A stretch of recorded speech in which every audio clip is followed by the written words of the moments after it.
Heavenly Father, you are proclaimed the true font of light and wisdom, and the primal origin raised high beyond all things. Pour forth a ray of your brightness into the darkened places of our minds. Disperse from our souls the twofold darknesses into which we were born, sin and ignorance.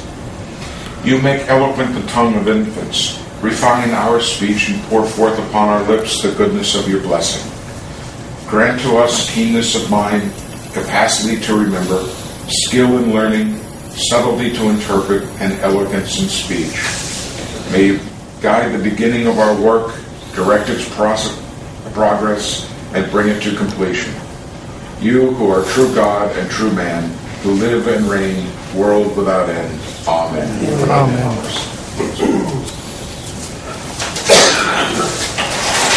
So just maybe just like an introduction, maybe share very brief 1 to 3 minutes, when some other people come. Just I think tomorrow Glenn is going to give a lecture on it. We're actually having a presentation at St. Joseph's Church from 6 to 8 p.m. There'll be 3 speakers, and we will be speaking on the separation of church and state. Where that phrase originated from, what it means, and how that relates to change. It's working. Yeah. Oh, yeah. Separation of church and state was meant to actually protect the churches from interference by the government. That is not the way it is being interpreted today. I think you'll find it to be rather eye-opening. And I invite you all to come. I think you'll enjoy it. St. 119 Fay Street in Edinburgh. Yeah. So it's 6 to 8 p.m. So it's just nearby the church where I am. Mm-hmm. Just if you walk 3 minutes or 4 minutes, that's all. So yeah. But I try to walk, evening, almost 1 hour. I don't know whether sometimes, but I never realized so many dogs are there. When you see them, you never think that. But when I began to walk, everywhere is dog. There was one dog last time when I walked, big German Shepherd dog. Then came to me, okay, hi. Then did not go. Then it followed me a little bit and then stopped me. Because of friendship, I think. And then, just began to climb to me. Just, then I said, it's okay, I have nothing to offer. Go. There was a comedian once said, if a dog is going to talk with you, he goes, wow, wow, wow, wow, wow, wow. If he's going to rip your leg off, he goes,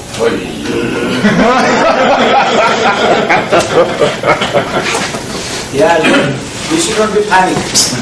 Yeah, when the dog comes, if it is not in a panic, we can handle it. But many times we get in a panic and then things get wrong and worse. Yeah.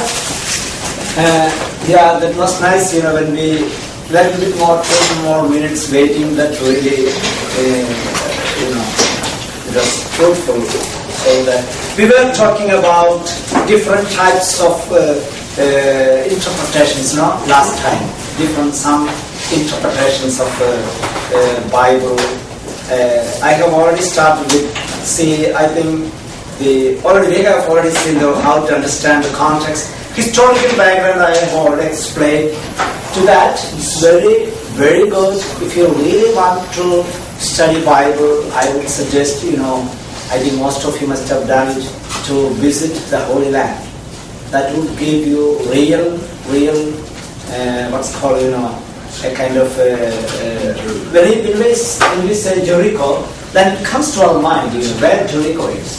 But when we say the Sea of Galilee, when it comes there to our mind, it's very, what's called great experience when we study the Bible after visiting the Holy Land. Well, but is it safe to go to Jerusalem during these days, or there are turmoil over there? I think in the Israel it's not so much. What is going on now in Egypt, I think in Egypt, if you go now, it's going to be troublesome. It's going to be really troublesome. But in Israel, I don't think so. It's not. We cannot simply predict when, rights starts in Israel. It can start in a very unexpected, abrupt moment. And it's all, we have to a little bit, commit to the luck, I think, to Israel. But usually the Israel government is very strong to control these things, especially the pilgrims and things like that. But now, Egypt, we have to be careful. I don't know whether, you would visit now Egypt. Let's say, Egypt is also very, very good to visit some of these places, for example, Jordan, Egypt, Israel, and Palestine. These are the 4 countries. Most of the Old Testament and New Testament things really happen. So, then, I visited last year, first time, as a kind of, I celebrated my 25th, the priesthood last year. And that was the only thing what I did. That was visiting the Holy Land. That was my dream once, visiting the Holy Land. There was no celebration. I did not celebrate, but I really wanted to go to, there was 10 days. We first flew to Jordan, spent 1 day, where just Moses was walking through. And do you know the Mount Nebo, where Moses, God took Moses and showed him that is the promised land, but you will not enter. So that Mount Nebo we visited.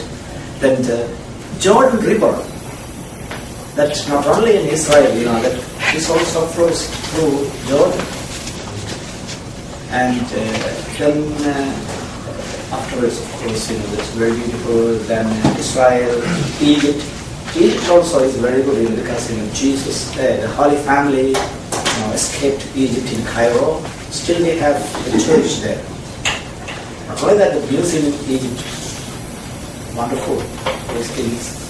One of the things I was watching one of the history channels there, where they're using satellite imaging to do archaeology.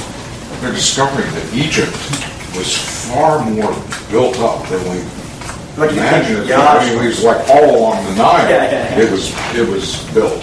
It must have been compared to everything around it. That was now it is of course we cannot compare what have been the Egypt of the Holy Family visited now. We really don't know how many years the Holy Family lived in Egypt. We don't exactly know. No. It's all in a kind of tradition things, what we see, even in Bible, I think. Exactly, the place where, there is a church, where Holy Family, there was the what's called the carpenter's, the house, where St. Joseph worked in Egypt, just nearby the church. Is that a fact? That is the traditionally believed to be where Egypt. The Bible doesn't say in Cairo. It says went to Egypt. Yes. But traditionally, we believe that that was a place in Cairo. It was where they lived for years. So there is even a house that they think that's the house. Yeah, there is a house and there is a church, and all those things are traditionally believed to be. Many things are like that. Even in Israel, sometimes you see many things are traditional. There could be the tomb of Jesus. Even that is contested, that. This tomb of Jesus, some archaeologists claiming to be it's not exactly the tomb. There are other places where this is the tomb of Jesus, like that, So there could be some rival claimants and things like that. But we have centuries old. We don't even really know the exact year when Jesus died. But there is a big church, of course. You all know that, on Mount Calvary. There is the church, the basilica is there. where this spot is, marked, and people come and pray.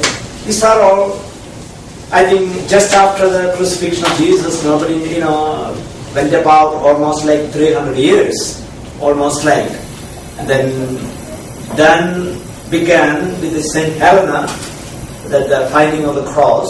Even that cross is to be, 3 crosses found. It used to be, traditionally we believe 3 crosses are found out, and nobody knew which was the cross on which Jesus was crucified. So there was a miracle. Somebody touched one cross, some leper or something like that, immediately cured, then happened to be. These are all not historical, now you understand. Yes. Yeah. Well, there was a debate as to whether Pontius Pilate was a procurator or a prefect. Yeah. And the difference being, a prefect did not have the authority to issue death sentences, Yeah, what a procurator did. And this debate went on for years. But I think this is very clear, because at that time, see, the whole of the beginning of the Jesus' birth, when you read Luke's Gospel, we can see historically, that was ruled by Herod the Great, no? Well, they were doing building a building, and they dug up this stone, and the stone said, Pontius Pilate, procurator of Rome. Yeah. So this Herod the King was the Herod the Great. He was the king of what you call Israel. And after his death, his country was divided among his 3 sons. And that's all very clear, Philip, Herod, and then Archelaus. You see these names, you can see in Luke's Gospel. That's why when Jesus returned from Egypt, he went to see, it was Archelaus who was ruling. And then it was found out to be Archelaus was, fall into some problem with the Roman Empire. And these are the 3 provinces, exactly the province of Judea that was really ruled by Archelaus. And he fell into displeasure with the Roman Empire, the Caesar, and then he was deposed, Archelaus. Instead, then the Roman Empire, imposed a procurator, and that was Pontius Pilate. It was just like but the other 2 places, Idumea and Judea, where the other 2 kings were ruling already, Philip and Herod. And but where Jesus, all these things, Jerusalem, all these places, it was under the direct rule of the Caesar, under the name of procurator. So that is the way how these are all history. That's the real history. Then we can see in Bible. That's especially in Luke's Gospel.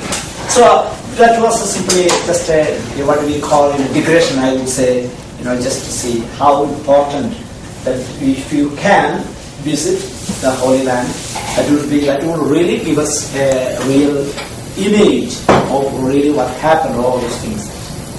I had from Israel I went to Cairo through bus. I went like that last time. From Jerusalem, I went through, the outlook, went through the bus. We started almost like 7 o'clock in the morning. Visited Mount Sinai, not over top, but nearby where Moses saw the burning bush. That is the Orthodox monastery there. Visited that. Then, near Father, we had the lunch in between and coffee. Then we landed in Cairo almost like 10 o'clock night. So it's not 40 years, it's the same day. Well, that's only because he was being obedient. So, but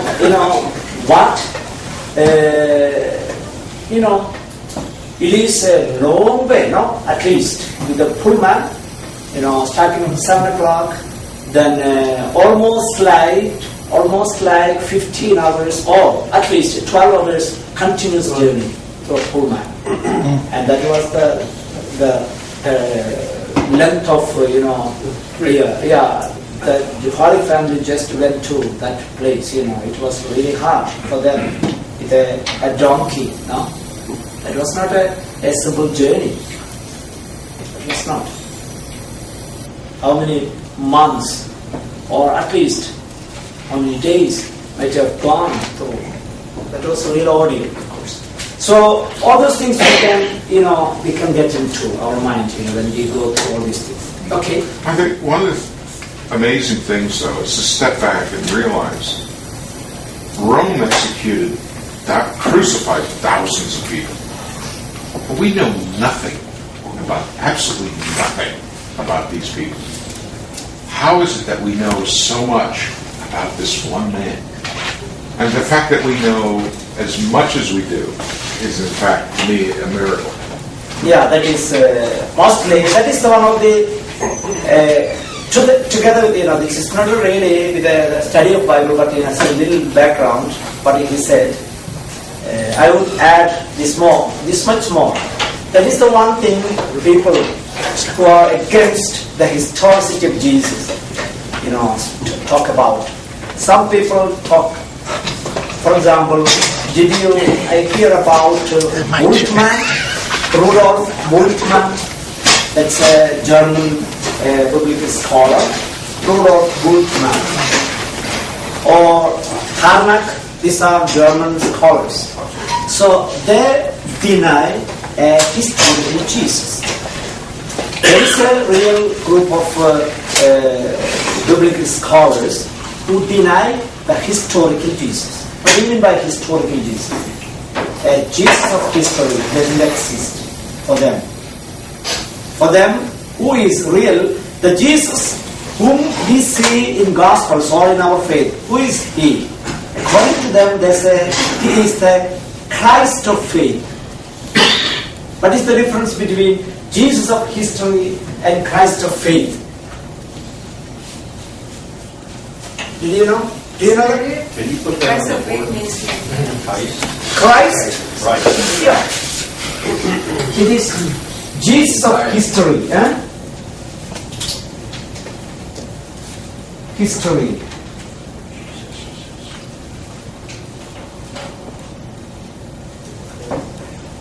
One did not exist, one was an imagination of a creation of a man. See, that is, for example, Jesus of history, that means there was a man, of course, like Jesus. But he never performed a miracle. He was just a simple, ordinary man. Might have, yeah. But what is Christ of faith? Those literature or people who followed this man, they began to attribute all these things what we see in the Bible, all in our tradition, everything. For example, he performed miracles. Yeah, it's all attributions. So, for example, Jesus rose from the dead. Pure imagination. Why that kind of an imagination? Because wanted to give this man a halo of divinity. So it is simply something related to faith, not historical. They say, at least these people say, Christ never rose from dead. Never. But he rose from the dead means in faith. And they give so many arguments. So many arguments. That's not the thing what we want to study that. That's very complicated. But this is, to that I add. So, but what we see, why? Thousands were, of course, crucified from the Roman rule. They were. That was the way how mostly, people were killed. and why this man only had so much literature. Don't think that is the only reference is in Bible. No. There are references in Philo of Alexandria, he was a Jew. There was the reference of Jesus in Suetonius, that was a Roman historian. Then another one was Tacitus, his name is Tacitus. He is another Roman historian. Suetonius, Tacitus, Philo of Alexandria. So these people, in the beginning, not in the first century, or even Suetonius, I think in the second century, already referring to Christ, Christians. So even some of them, but not very popular at that time. Who was Josephus? Josephus. Yeah, he was a Jew. He was an Alexandrian Jew, a leading figure in Alexandria, Josephus. He has written, of course, he wrote some books that is available in market, Josephus. He also refers. So these are some of the things, even outside Bible, the reference to Jesus. Again, but what we get the most about Jesus is from Christian literature, that is Bible. Then comes these people, who deny the existence of Jesus in history. They say this is all biased literature. Biased literature.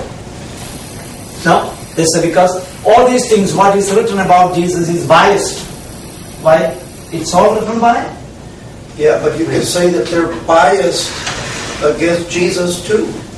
Yes. In other words, what they say is mere opinion. Just think it this way. For example, any history book written is always biased. No? Why I write the history of America? Because I love that country. That's why I'm writing it. No? They say history is written by the victors. That means all biased.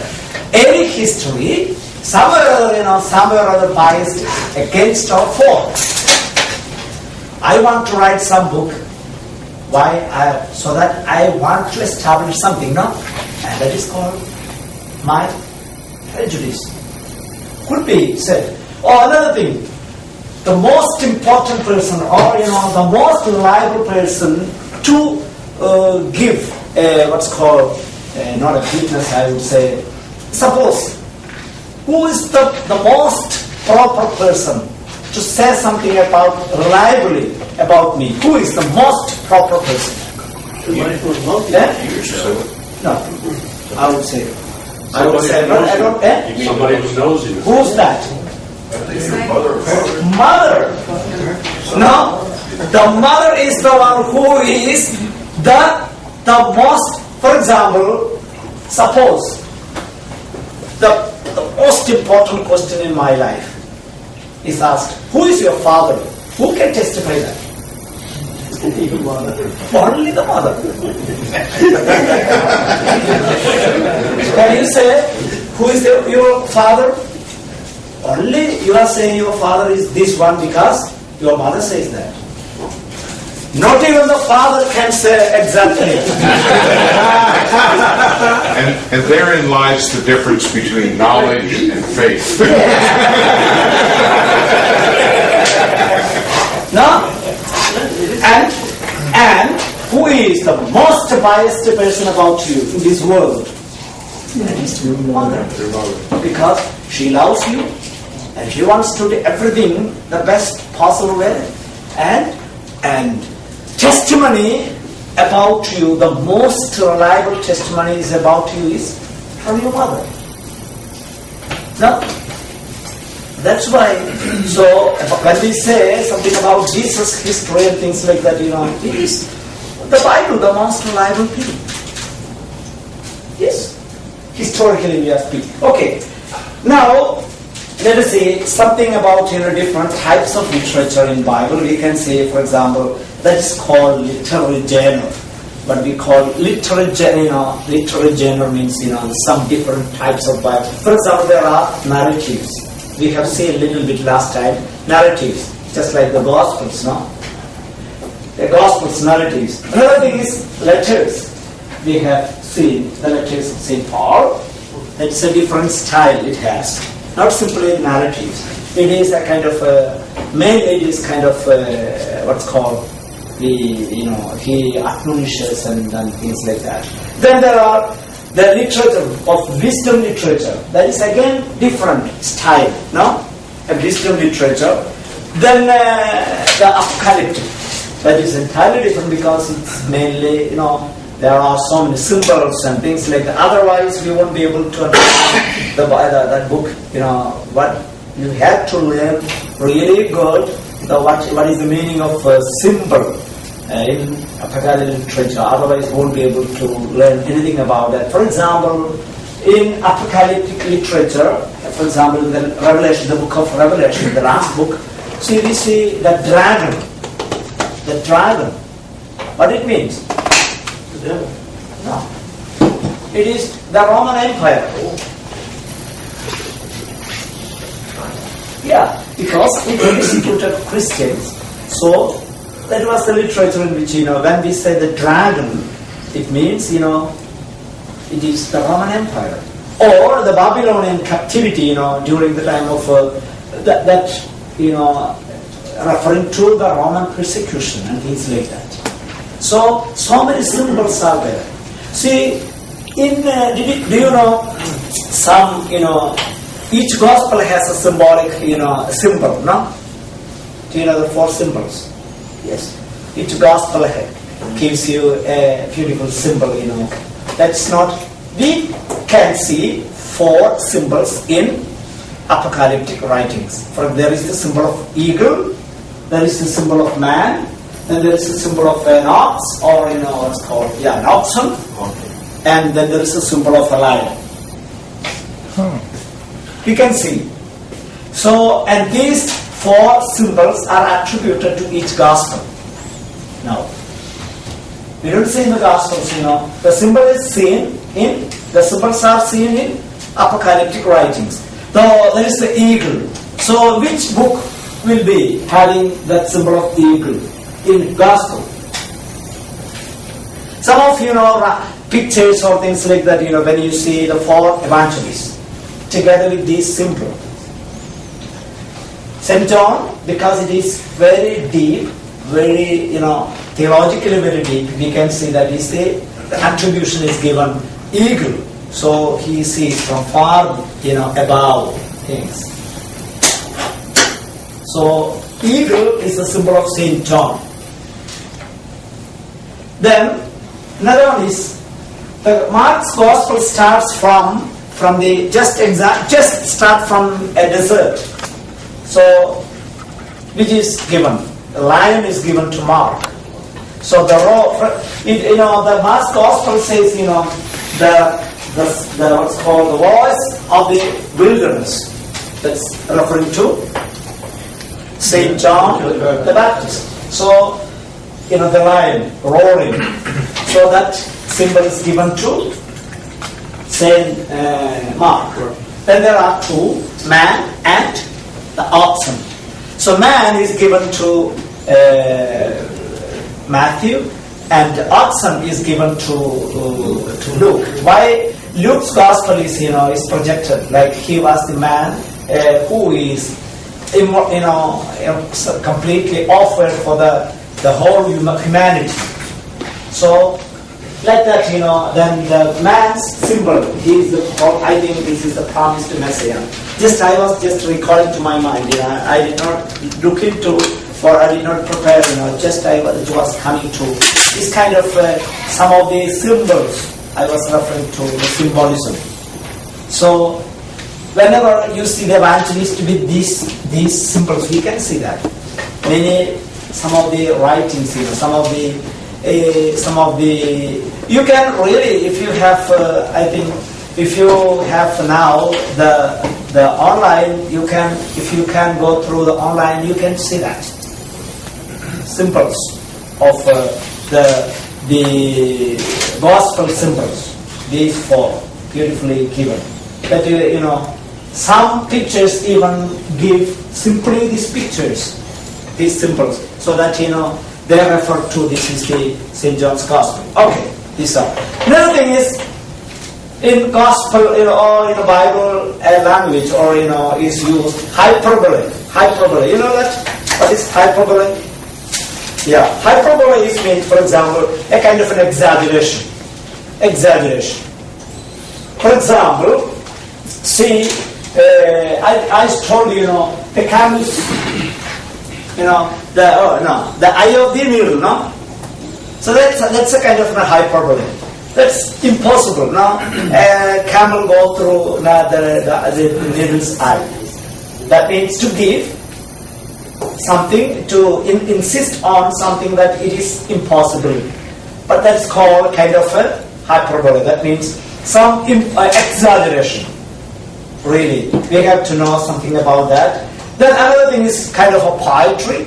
There are poetry beautifully given. Then these are some of the interpretations, or the things we have to know to go deeper into Bible. Now, just we will see. Maybe we can have 1 minute's break, 1 or 2 minutes break, so that 2 minutes break, so that we can have that. There's 2 minutes. 2 minutes left. Yeah, a little bit. I was abruptly stopping because we wanted to change that. Okay, we are now entering into a difficult job.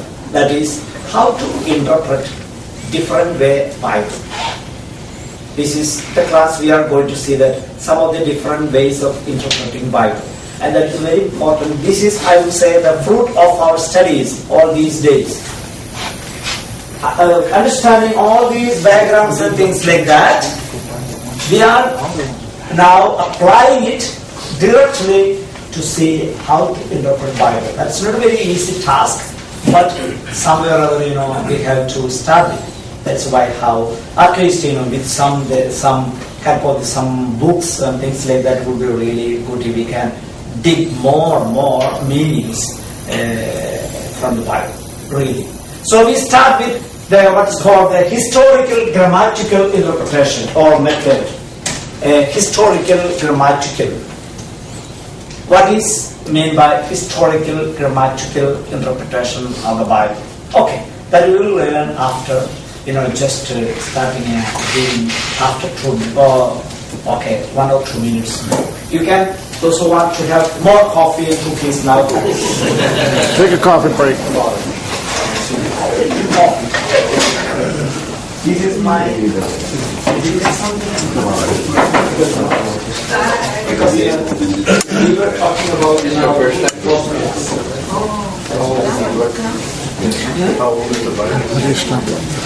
symbols. We found it and try now to show you. These 4 symbols. Eagle, man, lion, oxen. This is really good. At least see anything about it. Now, when you find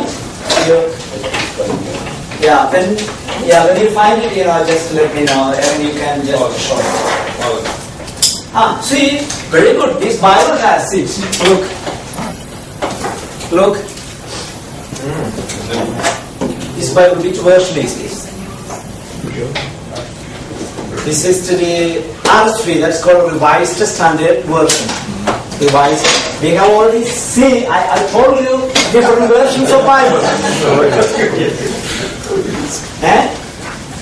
That's why, when some people say which version you say, you have to know now. But it's the version of the Bible, at least the meaning of that. This is the RSV Bible, that is the Revised Standard Version. So look, the man. Then Matthew, Mark, Luke, and John. Matthew is man. Mark is lion. Then Luke is oxen, and then St. John is eagle. What is the symbolism of the oxen in regards to Luke? That is, oxen is what's called, that was a prey to be offered, in the temple. So Jesus is the one who is, offered for the salvation of mankind. That is the way how. Man is also, mainly because Luke's gospel, insists about, what's called the suffering, passion, death and resurrection of Jesus. Man, mainly because he's the promised Messiah. And that is only attribution, you know that, no? These symbols, we find it in the apocalyptic literature of St. John, and we take that and attribute it to these authors, that's all. Nothing more about it. Okay, now what is grammatical? When we say grammatical, historical, that is, we have to interpret Bible in the historical background, and we have to look into the language things, and in a broad sense that means historical, socio-political, geographical, cultural and linguistic, grammatical context have to be had. All these contexts have to be taken into consideration for a Bible interpretation. Otherwise, we will be lost. That is the thing. For example, in a very broad sense, historically, what was the historical background of the time? I told you once, when we talk about the for example, of the creation account, why there is a serpent? Why there is a serpent who is the tempter? Why? Symbol of evil. See, why it is symbol of evil? Why? Say, serpent is a symbol of evil. There is a clear historical background for that. Yeah. What's it? Could be. People had bad experiences with snakes. Almost near, but more, a little more. To protect you. Because They were up the air all the time. No. Because of these reasons, for example, the snake was venomous, it was dangerous. The pagans adored the snakes as God's symbol. Because they attributed something supernatural to snakes. When it bites, man dies. So they thought something spiritual, there's something divine. Or, even for them, for the pagans, there are two kinds of gods. There are the evil gods and good gods. You know that. And snakes, symbol of evil gods. Gods. So, snake was, in most of the pagan world, snake was considered to be a symbol of God and adored. Even now in India, for example, in my country, snakes are adored. You know that? No cool. Yes. No See, cows. there is the snake god. Wow. Sure. For example, you see the Shiva, I don't know whether there is a god called Shiva. And we can always see this Shiva having a cobra in his neck. Well, the Aztecs in Mexico, one of the goddesses was a snake. Everywhere, in every pagan religion, snake was one of the symbol of God, an evil god. An evil god. So, and for the Israel, see, except Yahweh, all other gods are what is called, they are putting what's called something against idolatry for them. So, they wanted to put these symbols as what's called counteraction, contrary figure to God, to the real God. So, serpent, who was a god in the historical background of pagans, now comes in Bible as a rival god, no? Who is the tempter? Only because that was historically it is. Otherwise, there is no meaning of putting serpent as a tempter, as a symbol of evil. Questions. Moses was instructed to the build the bronze. Yeah, The bronze, serpent yeah. Staff. to heal the Only because at that time, of course, why the serpent was, it was, what is the historical background of, the putting the serpent as a symbol? Because all sinned and God sent serpents to bite all of them. And many died because of the serpent's bite. Now everyone prayed. Now Jesus, Moses asked God, what shall we do? People are dying like anything. So he said, okay, you are bitten by a serpent. Now, you put a serpent, the symbol of serpent. Then someone sees that, he will be, he will live. And now, that it has to be connected with the medicine. No, with the New Testament. Oh, That is, what is this, the bronze serpent? Now we say that it was a prefiguration of Christ who was, who was on Calvary. No? He was, that's called the next, next thing what we are going to see is called typology, type typology. That is, next thing. There is no need of writing now because, what we are going to see is now the next thing is typology. That we will go see a little bit more. Father, but that example appears to be contradictory with regard to the snake. You have a snake where you say that it represents evil, and then you have a snake that represents that it's good.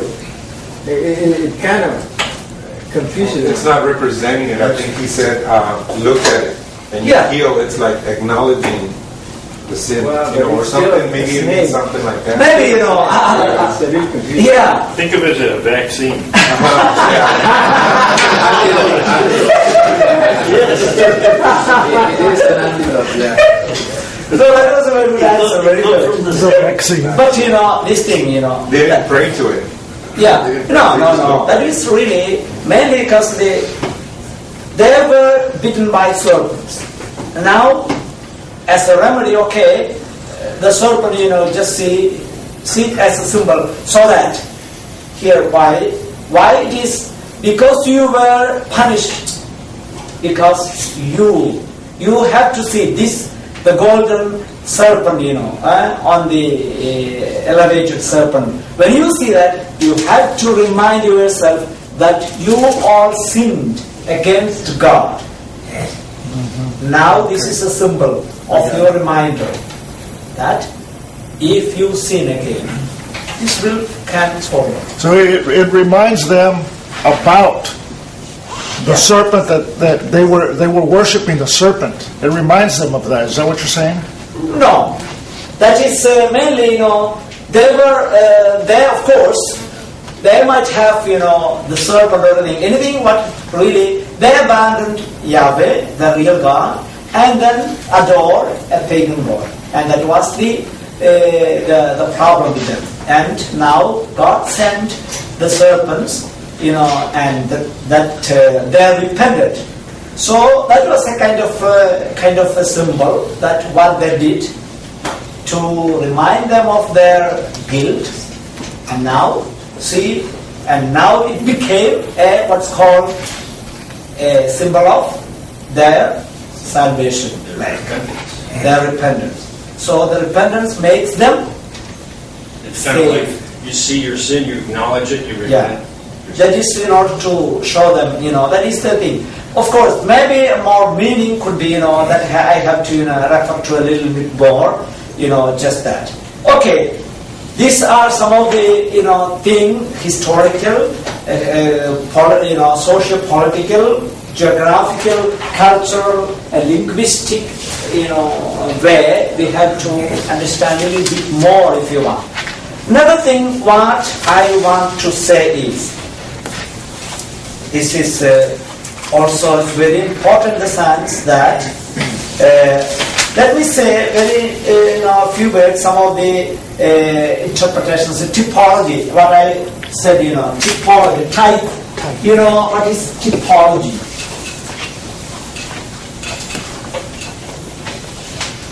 This is a way.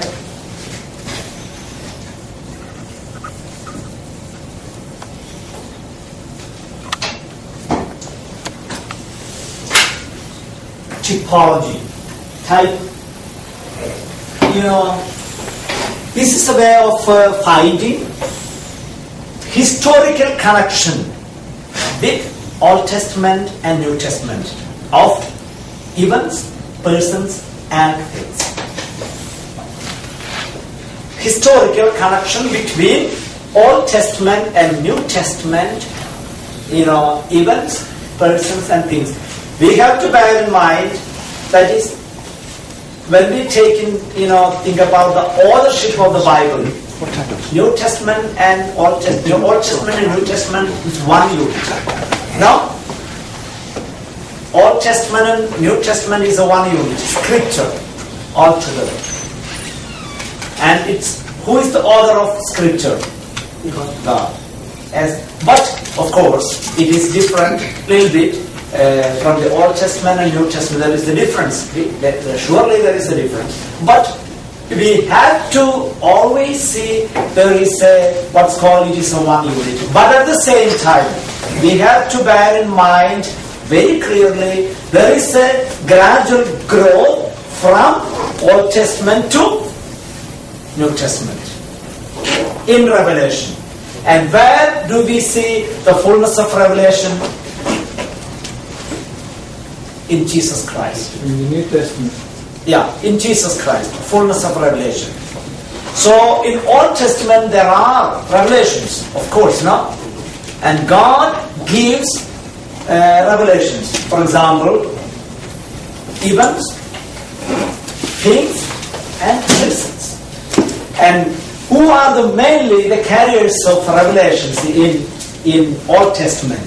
The prophets. The prophets mainly. No? But these prophets are men, no?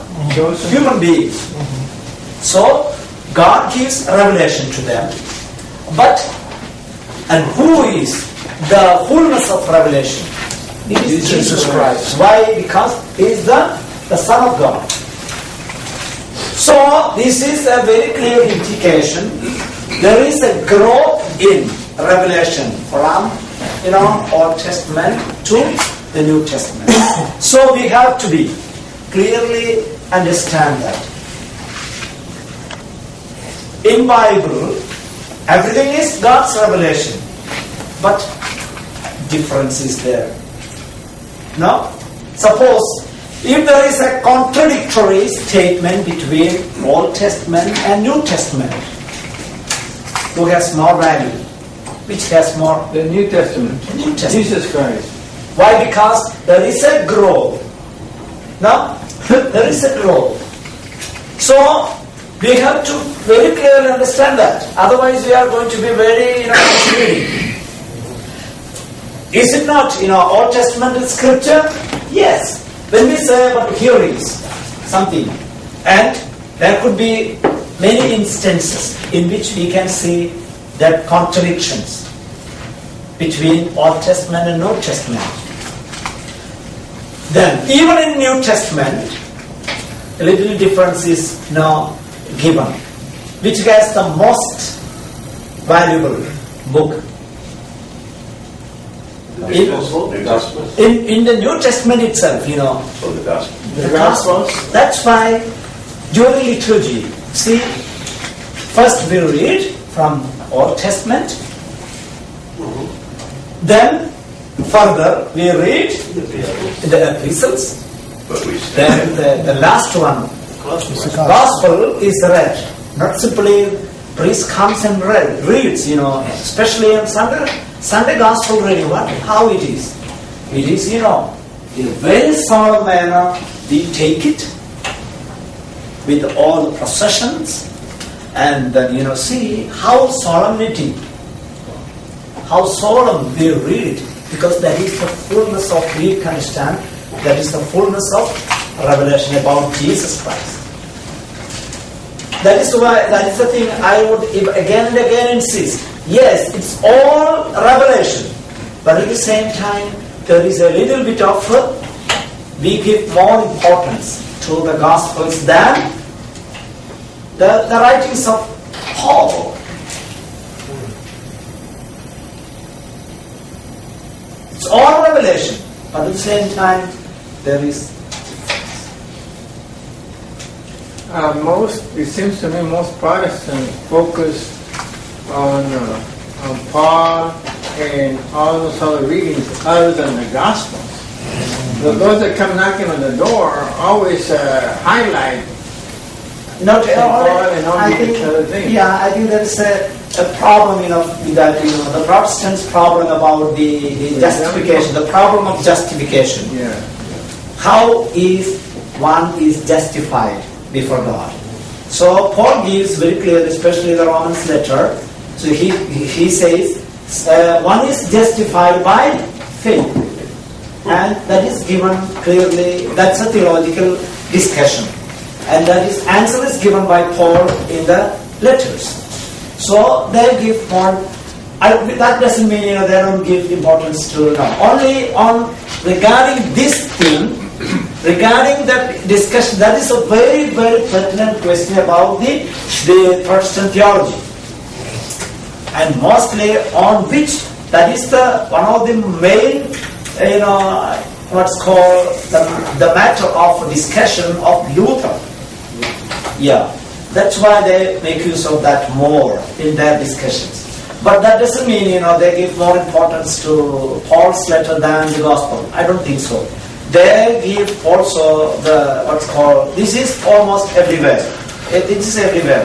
The Gospels are the most important thing, Then that is, these other literatures are, what's called, a little bit, supporting or lower.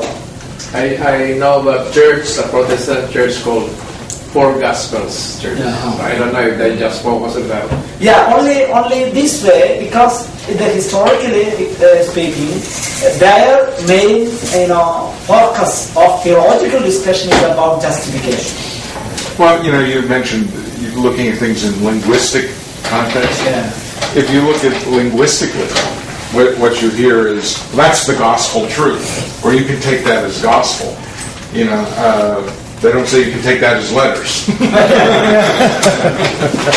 Yeah, and okay, now I finish with the typology.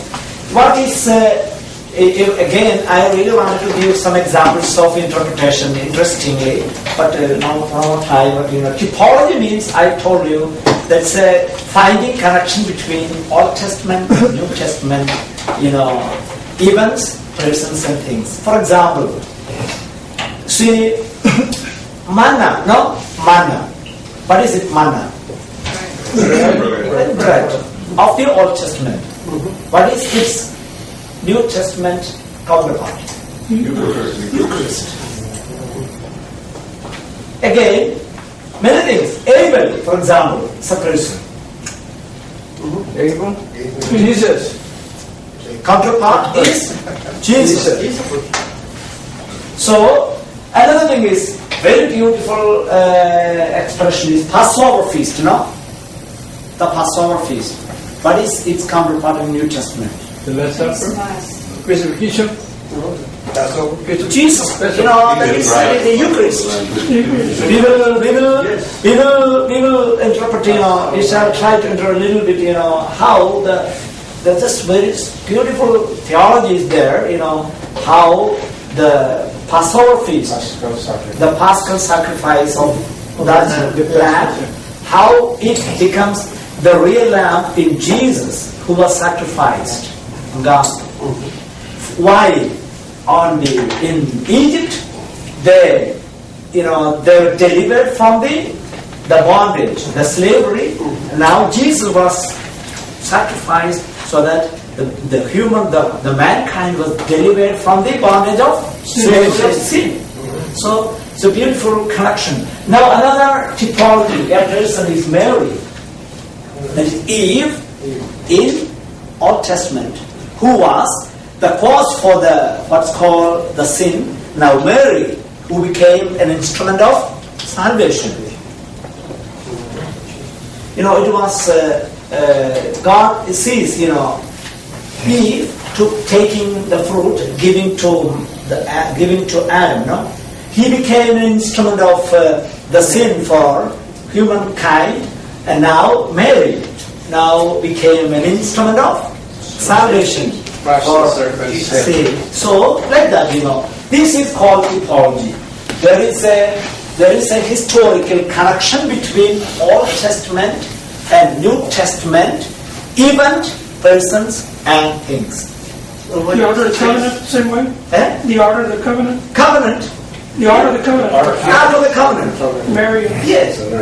So many things, from Old Testament to New Testament. It is a growth. See, for example, this is what we call it's a prefiguration. Now Abel was, killed by Cain. So it's a prefiguration. Abel innocent, killed, like that. It was a prefiguration of Jesus who was innocent and killed. So, reading from Old Testament to the New Testament. Understand? This is called typology. So let's say a methodology of interpreting the whole Bible. In that, we have to see, of course, the Bible as a one unit. New Testament and Old Testament and New Testament. Still, even though it is in one unit, but it has difference in its relationship and its growth of revelation. We have to see one catchword we have to learn and finish this thing. That is very interesting catchword. We have to about Old Testament and New Testament, Old Testament and New Testament. So, Old Testament without New Testament, what we can call. I'm sorry, what was the question? Old Testament without New Testament.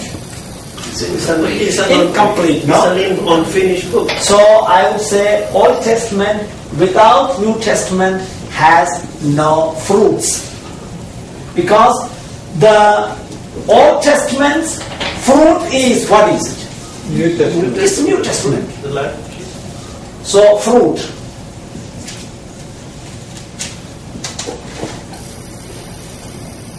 Then, New Testament without Old Testament, what is it? Fruit and similar word. With no tree. Roots. No roots. New Testament without Old Testament has no roots. Roots. Okay. No? It is very interesting. Now that's correct. No? That's why what we call Old Testament without New Testament. If Old Testament alone stands, then it bears no fruit at all. Because Old Testament's fruit is the New Testament. So that makes sense. You gotta have to have a fruit. You gotta have the roots. Yes. And New Testament. If you take only the New Testament without the Old Testament, You have no roots. it has no roots. Wow. And if you have roots, you gotta have the fruit. It sounds like it's the other way around. Old Testament should be roots, and then New Testament should be fruit. One without the other one is Oh, okay. Sorry, I was The rest of us got the roots right. Yes. like the question, Father, which comes first, the egg or the chicken?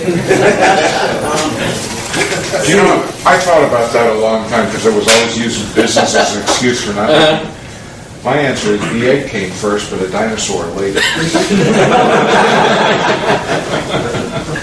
So this is very important, and all the church fathers, or the what's called the early church fathers, always supported it, especially Origen. I refer always Origen because he was the first scientific interpreter of Bible, the first scientific interpreter.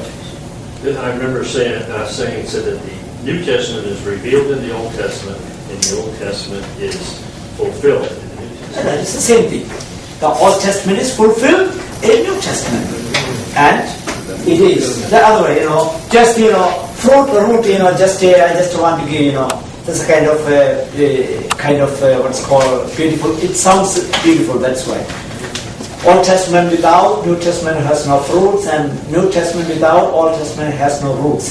Kind of root, fruit, kind of English idioms, like just want to. Well, it's a very simple way of outlining, a very simple way of clearing this concept, because many times when, again, our brothers come knocking on the door, and you're asked oftentimes, well, what do you believe in? Do you believe in the Old Testament or the New Testament? They try to corner you to see how much you know. And if you are prepared, well, I believe in the New Testament, I believe in the Old Testament. So you need both of them. Yeah, it is both of them. As again, I insist, even though it is all like that. So the question is, for example, what is important, fruit or the root? Both are. But at the same time, what we need, why we plant a tree? It is for fruit. But you cannot get the fruit before. Yeah. If you don't plant a tree, you don't get a fruit. Well, that relates directly to the faith and works argument, which always bothered me because it's both. You gotta have both. It is both. That's why it's so important. Without this, the Old Testament, you cannot have really understand of New Testament. But that's why we say again and again, what is in the fulfillment of Revelation? What is the fulfillment? The summit of Revelation. It is the New Testament. So the Jewish don't have the fruit yet. They don't believe it. They don't believe it. I would say put in that way. They still only have. They have a lot of roots and no fruit. They don't accept it. They like roots to eat. They're still waiting. They are expecting Messiah again. Pobrecitos. But there are elderly brothers in the faith. These are elderly brothers in the faith. Sure. So we learn from them. I think I think now you discuss a little bit more about this, and then I go for the back. I have 8 minutes. That's why. Otherwise, then I would have stayed here a little more time.